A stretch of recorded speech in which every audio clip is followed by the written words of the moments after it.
ఓం మహాగణాధిపతయే నమః. ఓం గురుభ్యో నమః. ఓం శ్రీమాత్రే నమః. పరమేశ్వర స్వరూపమైనటువంటి జ్యోతిష, వాస్తు మరియు ఇతర అనేకమైనటువంటి శాస్త్రములను మనకు అందించినటువంటి మహర్షులకి నమస్కారం. హయగ్రీవ హయగ్రీవ హయగ్రీవేతి యో వదేత్ తస్య నిస్సరతే వాణి జహ్నుకన్యా ప్రవాహవత్. అరుణాం కరుణాతరంగితాక్షీం ధృతపాశాంకుశపుష్పబాణచాపాం అనిమాదిభిరావృతాం మయూకైః అహమిత్యేవ విభావయే భవానీం. శ్రీమాత్రే నమః. ప్రేక్షకులకి ఆ లలితాంబిక అమ్మవారి యొక్క అనుగ్రహం పరిపూర్ణంగా కలగాలని మనస్ఫూర్తిగా కోరుకుంటూ మనం ఈరోజు చెప్పుకోబోయేటువంటి గ్రహ సంబంధించినటువంటి విషయాలు ఏమిటి అని చెప్పి చూసుకున్నట్లయితే, మనకి ఫిబ్రవరి 6వ తేదీ నుంచి జూన్ 2వ తేదీ వరకు కుజుని యొక్క సంచారం. ప్రత్యేకంగా కుజుడు ఫిబ్రవరి 6 నుంచి దాదాపుగా 40 రోజులు, అంటే మార్చి 16వ తేదీ వరకు ఉచ్చస్థితిలో ఉంటాడు. అయితే ఇక్కడ ఏమిటంటే రవితో కలిసి ఉంటున్నాడు ఇక్కడ. దాని తర్వాత కుంభరాశిలోకి ప్రవేశించి మరొక 40 రోజులు, దాని తర్వాత మీనంలోకి ప్రవేశించి ఒక 40 రోజులు చిల్లర. ఇలా మొత్తం మీద జూన్ 2వ తేదీ వరకు ఒక 40 రోజులు మకరంలో ఉచ్చస్థితిలోని, మరొక 40 రోజులు చిల్లర కుంభంలోని, మరొక 40 రోజులు చిల్లర దాదాపుగా మీనంలో. అంటే ఎందుకంటే అన్ని రాసులు తిరుగుతుంటాడు కదా, ఎందుకు మీరు ప్రత్యేకంగా కుంభంలో మీనంలో దాని గురించి ప్రత్యేకంగా చెప్తున్నారు అంటే, ఎప్పుడైనా ఏదైనా ఒక గ్రహం తను ఉన్న స్థితి నుంచి, తనున్న రాశి నుంచి ఏ రాసుల్లోకి ఎంటర్ అవుతూ ఏ గ్రహాలతో కలుస్తున్నప్పుడు ఎటువంటి పరిస్థితులు వస్తుంటాయి, అది జన్మ జాతక చక్రరీత్యా ఆ యొక్క లగ్నము లేదా రాసుల వారికి ఎటువంటి వస్తాయి, అదేవిధంగా గోచారంలో గ్రహాల యొక్క స్థితి ఎప్పుడైనా విరుద్ధమైనటువంటి 2 గ్రహాలు కలుస్తున్నప్పుడు ఎటువంటి ఫలితాలు వస్తాయనేటువంటిది మనకి మైథుని జ్యోతిష్యము అనేటువంటి దాంట్లో చెప్పబడింది. కాబట్టి ఈ కాంబినేషన్ ఏదైతే ఉందో, ఈ రెండు గ్రహాలు ఈ విరుద్ధమైనటువంటి ఎనర్జీస్ ఎప్పుడైతే కలుస్తాయో ఇవి భౌగోళికంగా ఎటువంటి పరిస్థితులను తెచ్చిపెడతాయనేటువంటిది కూడా ఆఖరిలో చెప్తాను.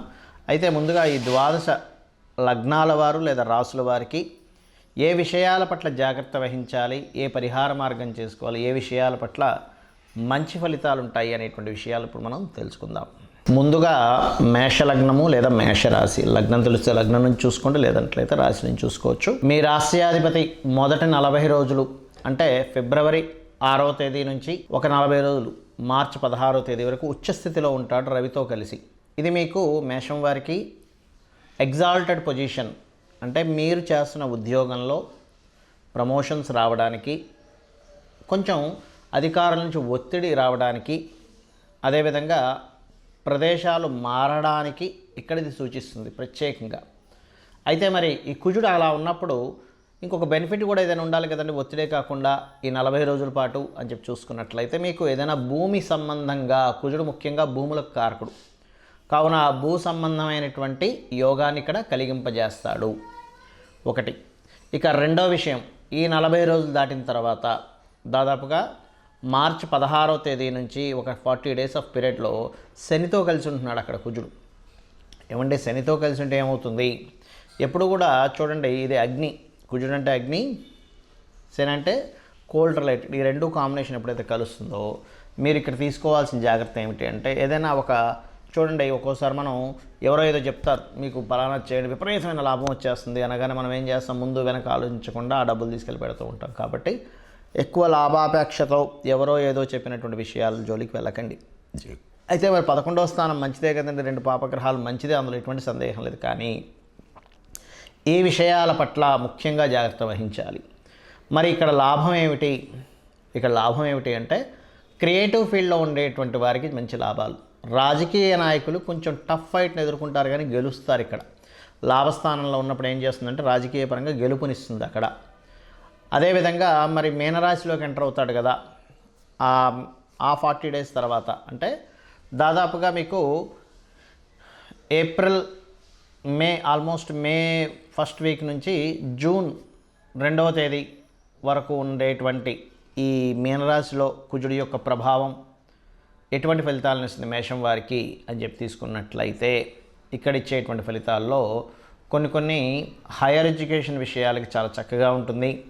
కాకపోతే ఇక్కడ ఇచ్చేటువంటి నెగటివ్ విషయాలు ఏమిటి అంటే ఇక్కడ కొంచెం విదేశాలకు వెళ్ళేటువంటి విషయంలోని ఇక్కడ కూడా కొంత ఇన్వెస్ట్మెంట్స్, ఎందుకంటే 12వ స్థానం ఏదైతే ఉందో అది ఇన్వెస్ట్మెంట్స్ని సూచిస్తుంది కాబట్టి ఇన్వెస్ట్మెంట్స్ రిలేటెడ్ సంబంధించినటువంటి అంశాలలో కాస్త జాగ్రత్తగా ఉండాలి. ఈ మొత్తము 3 నెలలు కూడా దాదాపుగా 3 నెలలు ప్లస్ ఇదొక నెలన్నర, అంటే దాదాపుగా 4.5 నెలలు మీకు కలిగేటువంటి ముఖ్యమైనటువంటి లాభం ఏమిటంటే భూ గృహ వస్తు వాహన లాభాలు ఎక్కువగా జరుగుతున్నాయి. మీరు జాగ్రత్త పడవలసినటువంటి అంశాలు ఏమిటి అంటే వ్యాపార లాభాలకు సంబంధించిన విషయంలోని, అదేవిధంగా ఇన్వెస్ట్మెంట్స్ రిలేటెడ్ సంబంధించిన విషయాల్లోని, విదేశాలకు వెళ్ళేటువంటి సంబంధించిన విషయాల్లోని మీ లగ్నాధిపతి అంటే కుజుడు శనితోని రాహుతోని కలుస్తున్నాడు కాబట్టి ఈ యొక్క అంశాల్లో జాగ్రత్తగా ఉండాలి. మరి ఏం చేయాలి, దీనికి పరిహారం ఏమిటి?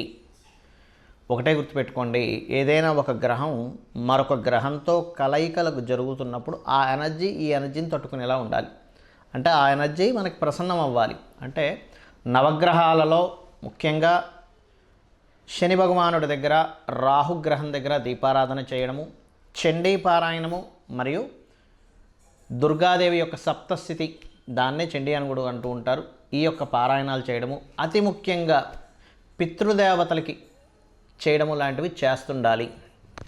ఆ రకంగా కనుక చేస్తున్నట్లయితే 100% మీరు ఏదైతే ఇబ్బంది పడబోతున్నారో, ఇబ్బంది పడతారో వాటన్నిటికీ విముక్తి కలుగుతుంది. దీంతోపాటు వీలైతే కనుక గోవులకి క్యారెట్లు, బెల్లము వీటిని తినిపించండి, అన్ని విధాలా బాగుంటుంది.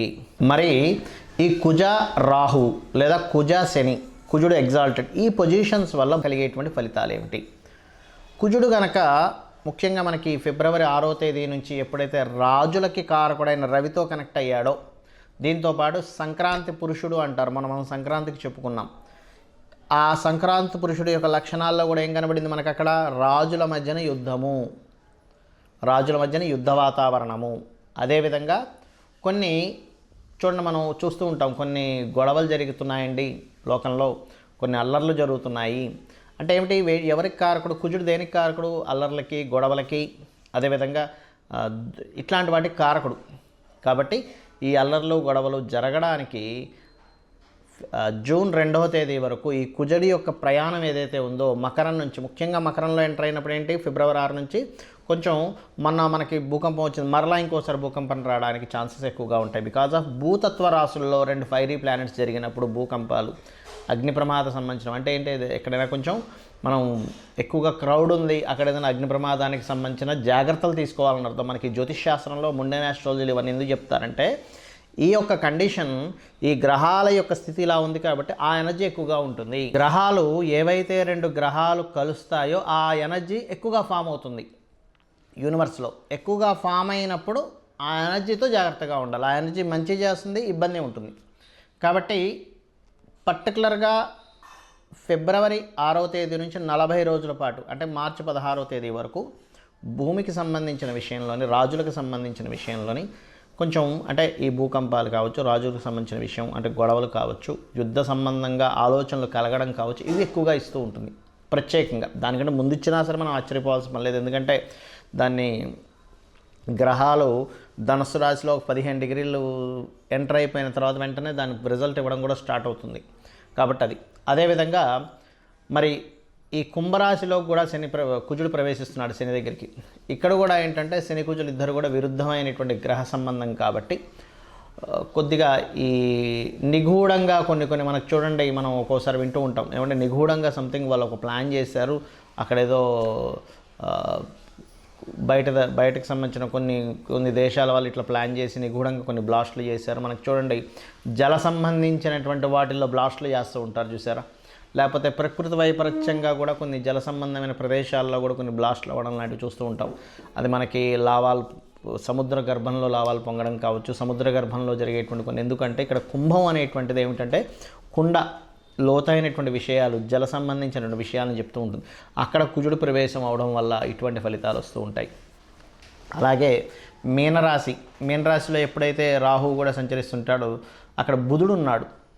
బుధుడు రాహుతో పాటు కుజుడు ఎప్పుడైతే నీచ స్థానంలో ఉండేటువంటి బుధుడితో కుజుడు సంబంధం కలిగిందో కమ్యూనికేషన్ రిలేటెడ్ సంబంధించిన వాటి మీద కూడా దాని ప్రభావం ఉంటుంది. బుధుడు కమ్యూనికేషన్స్ కారకుడు. నీచబడినటువంటి కుజుడితో సంబంధం కలిగింది, రాహుతో సంబంధం కలిగింది. అప్పుడు ఏమవుతుంది, కమ్యూనికేషన్ రంగాల మీద వాటి మీద దాని ప్రభావం చూపిస్తుంది. ముఖ్యంగా 40 రోజులు చెప్పుకుంటాం కదా, ఆఖరి 40 రోజులు ఈ యొక్క ప్రభావం అనేటువంటిది పడుతుంది. ఆ యొక్క ప్రభావం 2 జూన్ వరకు ఉంటుంది. కాబట్టి ఏమిటి, మీరందరూ కూడా ఈ కమ్యూనికేషన్ రిలేటెడ్ సంబంధించిన విషయాల్లోని, ఎక్కడికైనా క్రౌడ్ ఎక్కువగా వెళ్ళేటువంటి ప్రదేశాల్లోని, అదేవిధంగా కొన్నిసార్లు చూడండి మనకి చిన్న చిన్న విషయాల వల్ల మనకి ఆరోగ్య సంబంధించిన విషయంలో మనకి మొన్న కరోనా లాంటిది ఎట్లాంటిదో అలాంటిది ఏదైనా చిన్న వైరస్ల వల్ల ఇబ్బంది రావడం, ఇట్లాంటి వాటికి ప్రభావం చూపిస్తూ ఉంటుంది ఈ కుజరాహుల యొక్క ప్రభావం. కానీ కుజశనులు ముఖ్యంగా ఏంటంటే అల్లర్లు అవ్వడానికి, గొడవలు అవ్వడానికి, రాజకీయ నాయకుల మధ్యన గొడవలకి, రాజకీయ పరంగా జరిగేటువంటి ఎలక్షన్స్లో అనేకమైనటువంటి డ్రాస్టిక్ చేంజెస్కి, కొన్ని యుద్ధ సంబంధించిన విషయాలకి, ఇట్లాంటి వాటికి దీని ప్రభావం చూపిస్తుంది. కాబట్టి అందరూ కూడా, ఎందుకంటే బయట వాతావరణం ఎలా ఉన్నా కూడా మనం సేఫ్గా ఉండాలి. కాబట్టి మీరందరికీ నేను చెప్పేది ఒకటే, చండీ పారాయణం రోజు చేయండి, చండీ రోజు వినండి, చక్కగా చండీకి సంబంధించినటువంటి మనకి ఇంట్లో ప్లే చేయండి.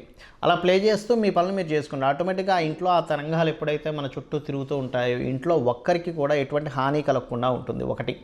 రెండవది, అమావాస్యలు వచ్చినప్పుడు పెద్దలకి తప్పకుండా మీరు బియ్యము, కూరగాయలు, స్వయం పాకము అంటారు, దాన్ని ఇవ్వండి. వీలైనంత మటుకు గోశాలకు వెళ్ళి గోవులకి క్యారెట్లు, బెల్లం లాంటివి తినిపించండి. ఇవి కనుక చేస్తే ఏమవుతుందంటే బయట జరిగేటువంటి ఏవైతే ఈ గ్రహస్థితి వల్ల జరిగేటువంటి ప్రభావం ఏదైతే ఉందో అది తగ్గుతుంది. ఎందుకంటే ప్రతి మనిషి చేసేటువంటి ధార్మికమైనటువంటి పని వల్ల. రెండవది, మీకు మీ జన్మజాతకంలో ఉన్నటువంటి దోషం ఏదైతే ఉందో అవి యోగంగా మారుతుంది.